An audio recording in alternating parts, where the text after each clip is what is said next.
Hi everyone, I'm Linda Reimer, one of the librarians at the Southeast Steuben County Library. Welcome to Library Connections, our weekly readers, viewers, and listeners advisory video cast. Enjoy. Library Connections number 47. This is the Friday, April 2nd, 2021 edition of Library Connections. As usual, we're going to kick things off with the top 5 fiction bestsellers of the week from the New York Times. At number 1, The Four Winds by Kristen Hanna. As dust storms roll during the Great Depression, Elsa must choose between saving the family and farm or heading west. At number 2, Win by Harlan Coben. Windsor Horn Lockwood III might rectify cold cases connected to his family that have eluded the FBI for decades. At number 3, The Consequences of Fear by Jacqueline Winspear, the 16th book in the Maisie Dobbs series. As Nazi occupation increases, Maisie looks into a possible murder that might affect Britain's war efforts. At number 4, Double Jeopardy by Stuart Woods, the 57th book in the Stone Barrington series. A double threat with friends in high places awaits Stone in Maine. And at number 5, The Bounty by Janet Ivanovich and Steve Hamilton, the 7th book in the Fox and O'Hare series. Kate and Nick seek help from their fathers as they go after a shadowy international organization in search of a lost train full of Nazi gold. And wow, we've got a lot of adventure novels on the list this week, and they're just perfect for all of us armchair adventurers. And for nonfiction fans, here's the top 5 nonfiction bestsellers of the week. At number 1, The Codebreaker by Walter Isaacson. How the Nobel Prize winner Jennifer Doudna and her colleagues invented CRISPR, a tool that can edit DNA. At number 2, Green Lights by Matthew McConaughey. The Academy Award-winning actor shares snippets from the diaries he kept over the last 35 years. At number 3, The Body Keeps the Score by Bessel van der Kolk. How trauma affects the body and mind, and innovative treatments for recovery. At number 4, Caste by Isabel Wilkerson. The Pulitzer Prize-winning journalist examines aspects of caste systems across civilizations and reveals a rigid hierarchy in America today. And at number 5, Becoming by Michelle Obama. The former First Lady describes her journey from the South Side of Chicago to the White House and how she balanced work, family, and her husband's political ascent. Our first recommended read for this week is the new Anne Lamott book. It's titled Dusk, Night, Dawn, on Revival and Courage. By turns wise, funny, tragic, mystical, visionary, and imaginative, Lamott's latest will appeal to a wide range of readers who have previously enjoyed her relatable writing. Readers new to Lamott are opening themselves to a real treat, as her abilities as a storyteller are in full form in her latest book. Beginning with her first marriage at age 65, Lamott proceeds to detail her life with a characteristic humor based in profound spirituality, offering insight into her relationships with her husband, father, and spiritual advisors. Though she is a born-again Christian, she also shares how friendships with Buddhists and Jesuits have influenced her life and teachings. Amusing anecdotes are offered throughout. Her Sunday school students bring her great joy and frustrations. She riffs on the Grimm's fairy tale of 6 swans, noting how she relates to the youngest brother with 1 arm and 1 wing, described as weird, beautiful, hobbled, and beloved. Although each chapter stands on its own and can be read separately, the full impact of the book comes towards the end, when Lamott writes about the events that led to her recovery from alcoholism. Verdict: another standout from Lamott that will have wide appeal. And that's the Library Journal review. Our second recommended read for this week is a really cool new book called Lady Bird Johnson, Hiding in Plain Sight. It's written by Julia Sweig, and this has got some great primary resources because the author has drawn upon recently released audio diaries kept by Lady Bird Johnson during her lifetime. I heard about this on NPR, and they even offered some clips of the diaries. So that's so cool to listen to Lady Bird talk in her own voice about what was going on at the time. And, you know, it's notable that Lady Bird was sort of like an unofficial vice president to Lyndon Johnson, because when Kennedy was assassinated in '63, Lyndon became president, but there was no vice president there. Not until the next election cycle. There was no vice president. So Lady Bird kind of served as the unofficial vice president. So anyway, I'm a big history fan, I admit it. So having said all of that, let me read for you the official FYI on the book. Claudia Alta Johnson, 1912 to 2007, also known as Lady Bird, was the wife of the 36th President of the United States, Lyndon Johnson. Sweig describes Lady Bird not as the deferential wife of a boisterous politician, but as the key advisor to the leader of the Senate, Vice President, and ultimately, President of the United States. Lyndon Johnson presided over tumultuous years in the mid-60s, with the aftershock of the Kennedy assassination, the Civil Rights Movement, and the Vietnam War. Sweig successfully illustrates how Lady Bird strongly influenced her husband on topics ranging from the environment to civil rights, all the while remaking the position of First Lady, shaping how we view it today. This portrait of Lady Bird focuses primarily on her time as First Lady, making ample use of her own recorded diaries, along with other primary sources, to show how she was both essential to Lyndon Johnson's triumphs and deeply supportive in his failures. Insight is also given to relationships with other First Ladies, such as Jackie Kennedy and Pat Nixon.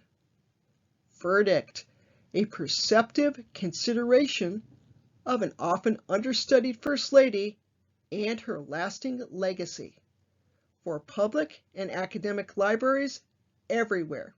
And that's the Library Journal review.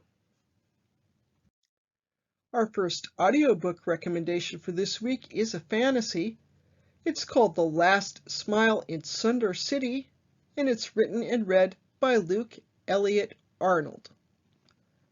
Actor Arnold, best known for his role in the TV series Black Sails, invites readers into a richly imagined world in this standout debut. In the wake of a cataclysmic war, mystical beings have been stripped of their powers and their magical technologies frozen, leading to mass bankruptcy among gremlins, goblins, elves, and others, and lingering tensions between humans and non-humans. Human Fetch Phillips, what a great name, Fetch Phillips, but I digress.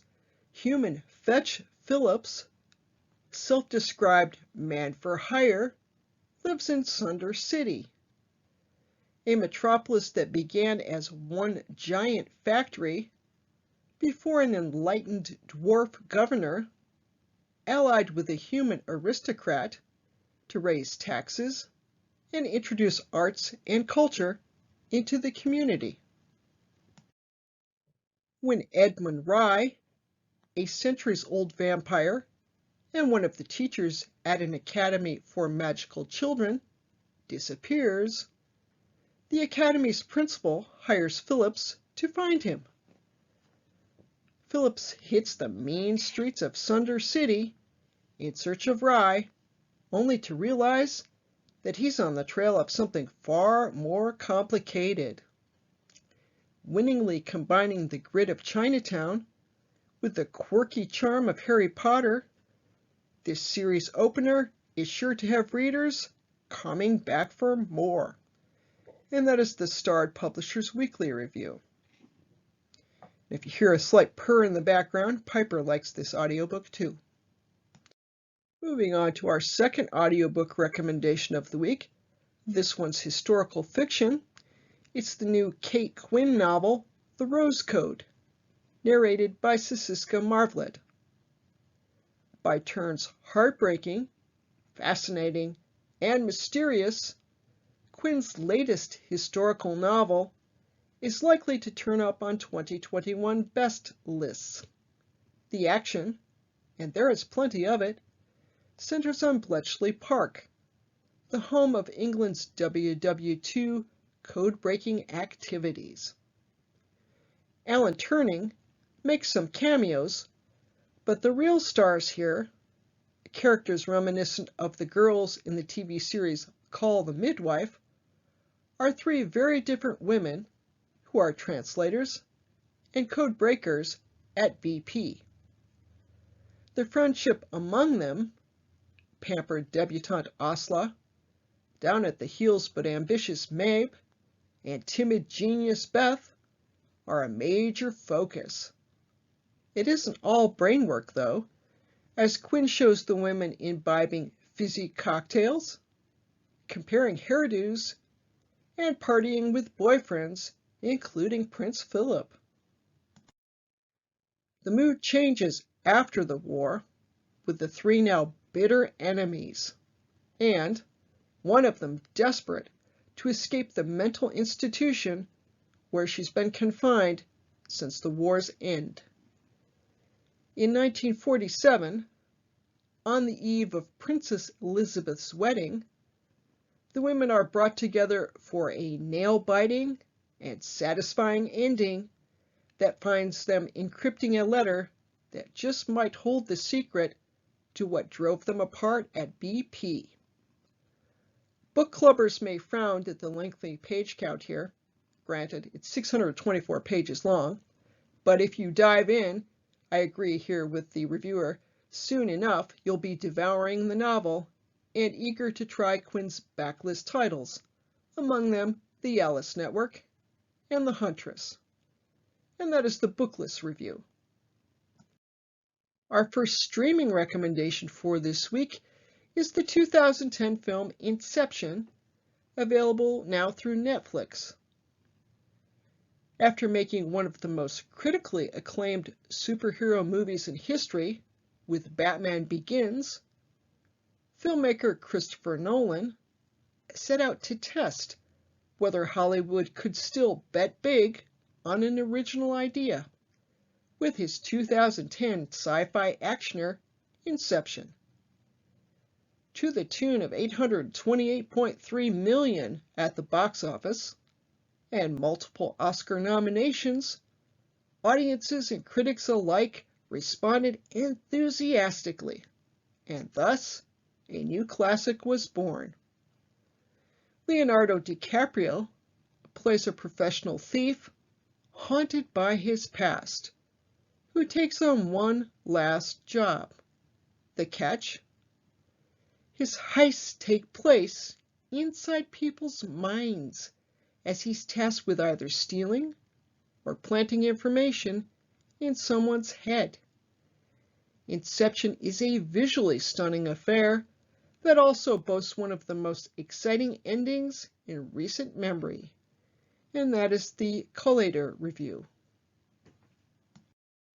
Our second streaming recommendation for this week is a nostalgic new TV series called The Mighty Ducks Game Changers, available through Disney+.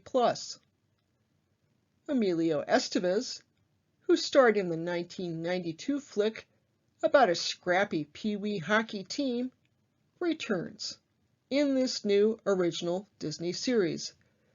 But this time around, the Ducks are no underdogs. When a 12-year-old team reject finds himself in need of a new squad, Evan and his mom build their own team with the help of Estevez's coach Gordon Bombay. This is a lighthearted sequel to the original Mighty Duck film series, so you can jump right in for nostalgic reasons or just because it's fun.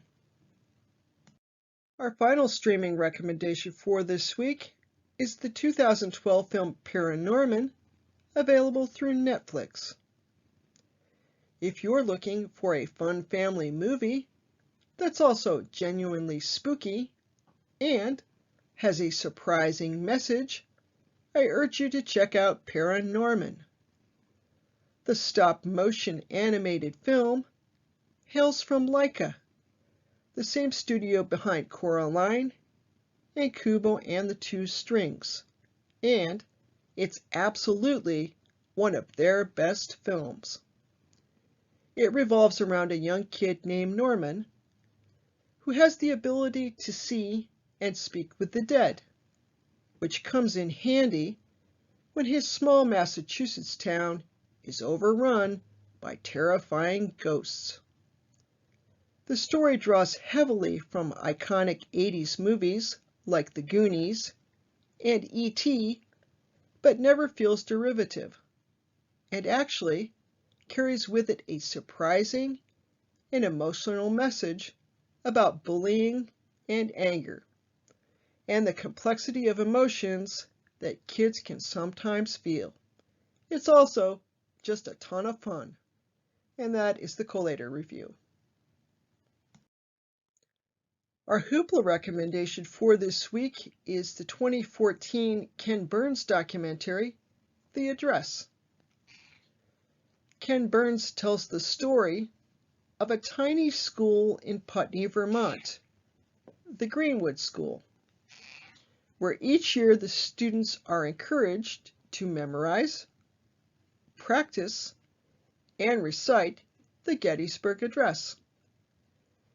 In its exploration of Greenwood, whose students, boys ages 11 to 17, all face a range of complex learning differences, the film also unlocks the history, context, and importance of President Lincoln's most powerful address. And on to our Odd Duck recommendation of the week. And this week, I'm going to offer part 2 of our how-to on smart TVs and streaming video players, just a brief tour. The two devices I'm going to mainly focus on are the Apple TV device seen at the left and the Roku Smart TV seen at the right. And I do just want to note that I'm actually recording this small clip of video after I've already recorded the tour.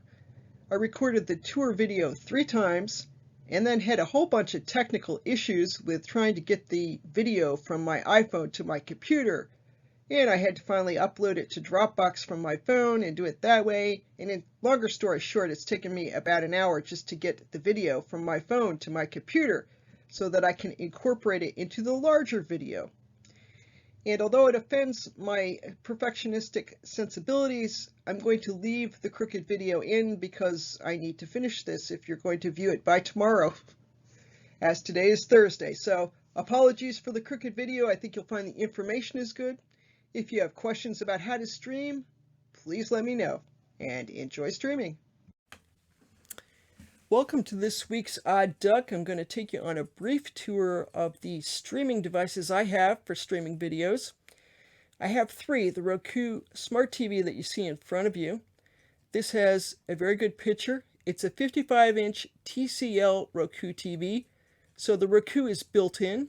You can also buy a Roku player, which is about the size of a hockey puck.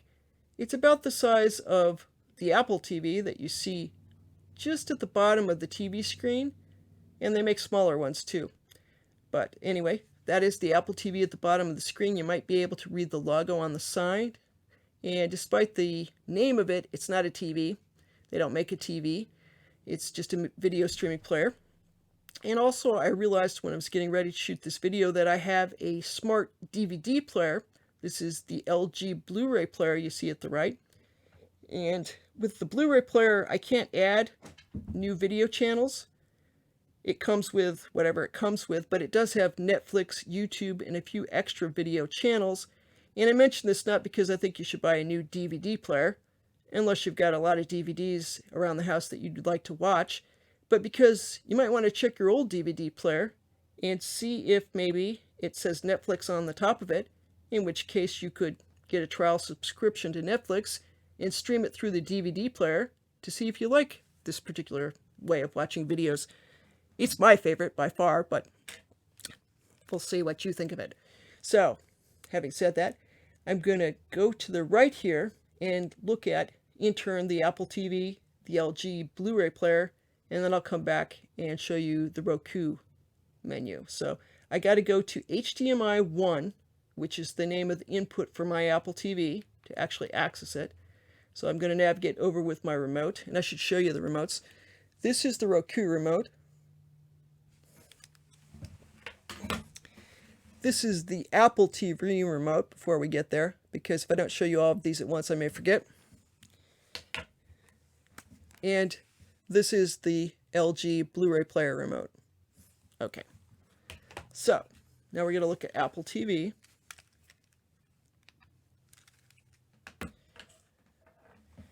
They have ads at the top. All of these companies do, just so you can see what they've got that's new and different that you might be interested in. There are a number of things you can do through Apple TV. You can actually play games, access your music library, access your photo library. So if you're locked into the Apple ecosystem, something you might want to consider is getting a Apple TV player because it will complement what you've already got. If I scroll down, you'll see there are some apps here: PBS, Netflix, Peacock. These are things that I have installed or were already there, pre-installed, that I use a lot. So those are selections of the video channels that I use. You can add more, and you can rearrange what's there. You can access computer too. If you want to stream video content from a computer, you can do that. I haven't done much of that. Here's the settings app. On each of these devices, there is a settings app or menu that you go to, and this is where you would go to connect to Wi-Fi so that you can stream, because you do have to be connected to the internet. If I go up here, I'm going to go to the left first. That's the App Store.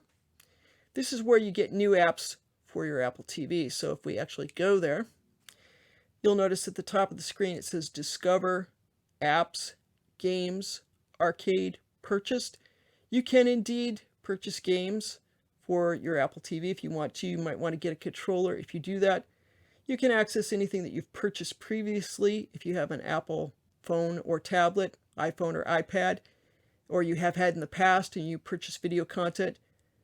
You can find it through your device. Purchased in this case, though, I should say, means apps that you previously purchased for a Apple TV. And I'll explain that a little more in a moment. But if I scroll down, they do have quite a selection.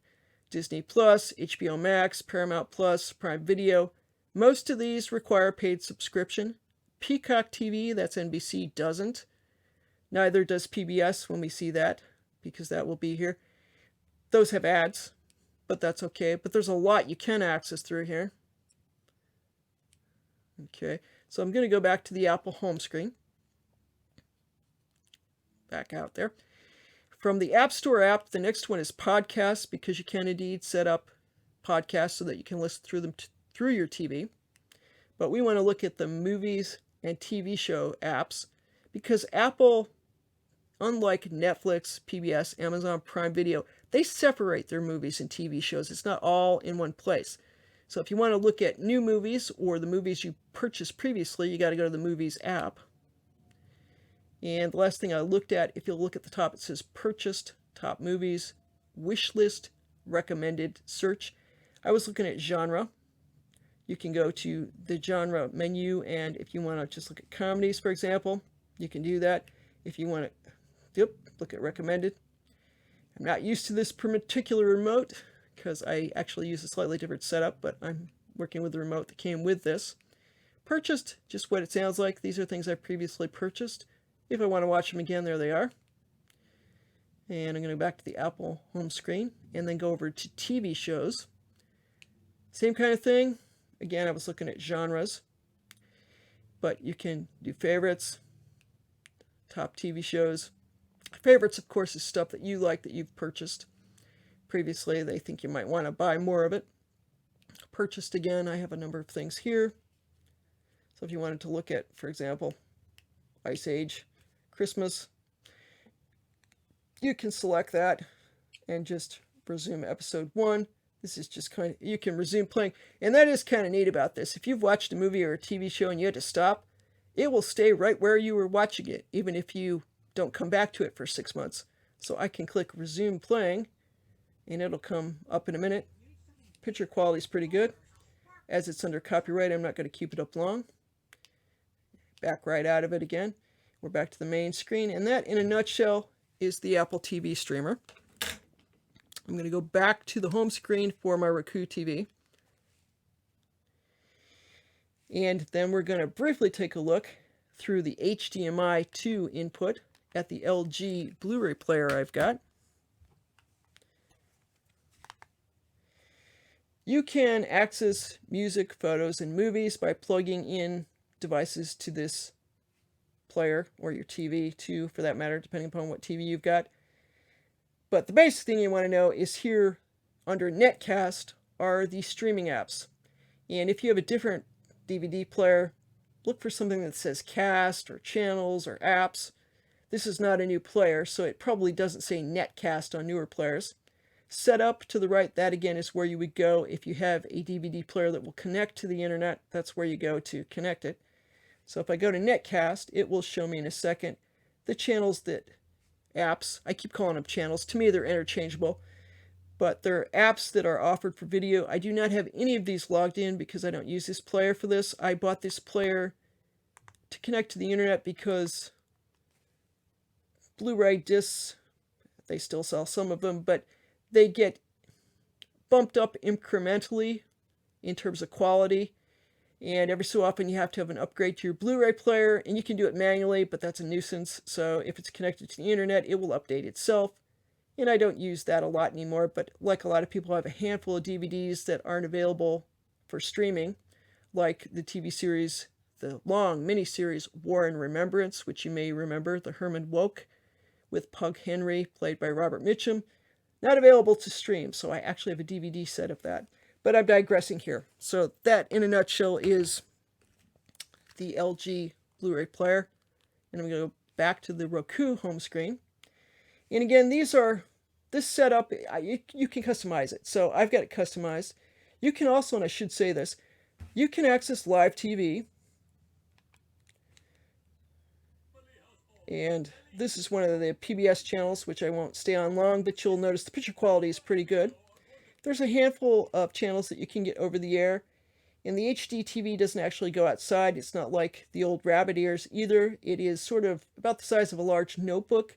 Put it up on your wall, and it offers a number of channels that you can play with if you want to. So that would be like a one-time only fee.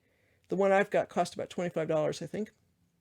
So if I go over and down, let's see, we'll look at PBS. You access the app,